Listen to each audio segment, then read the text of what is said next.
This is a simple explanation of climate change, based on an article in the New York Times. The average temperature on the surface of the planet has already increased 1.7 degrees Fahrenheit since 1880, which may not seem like much, but think about it this way. The heat from human emissions is roughly equal to 400,000 Hiroshima atomic bombs exploding across the planet every single day.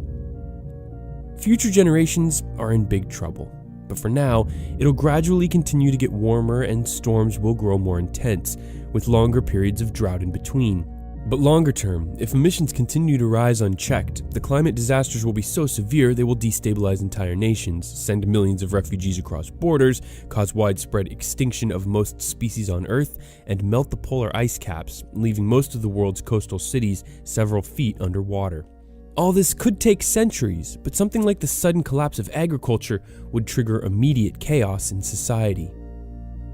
Best case is we get our act together and begin to rapidly bring emission levels down. Meanwhile, Earth turns out to be less sensitive to greenhouse gases than we currently believe, plants and animals adapt quickly, and major technological breakthroughs help society limit emissions and adjust to climate change. But these are all the opposite of what we're actually seeing, so the only thing in our control is to limit emissions using all available tools and best behaviors currently at our disposal.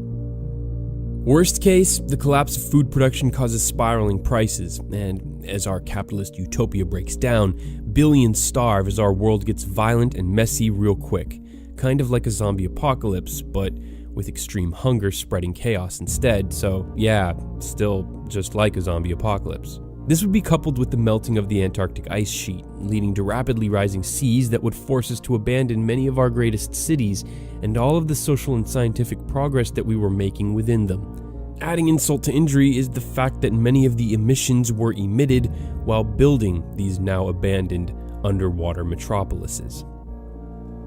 If emissions continue unchecked, we're looking at a total rise of between 80 to 160 feet, which would occur if all the ice in the poles melted. So the oceans will rise. The real question is how fast. Scientists only have Earth's history to base their predictions on, which suggests that the rate has occasionally hit 1 foot per decade, so we'll have to adapt to an altered coastline sooner or later, but probably much sooner than later, because computer forecasts only give us a range of future possibilities. The most important evidence comes from the study of past climate conditions, which clearly show that every time the amount of carbon dioxide in the air rises, the Earth warms up, ice melts, and the ocean rises. What's important to remember here is that we are in uncharted territory. Humans are pumping carbon dioxide into the air far faster than nature ever has before us. Scientists have been publishing strong evidence that warming is making drought and heat waves more frequent, causing heavier rainstorms and more severe coastal flooding.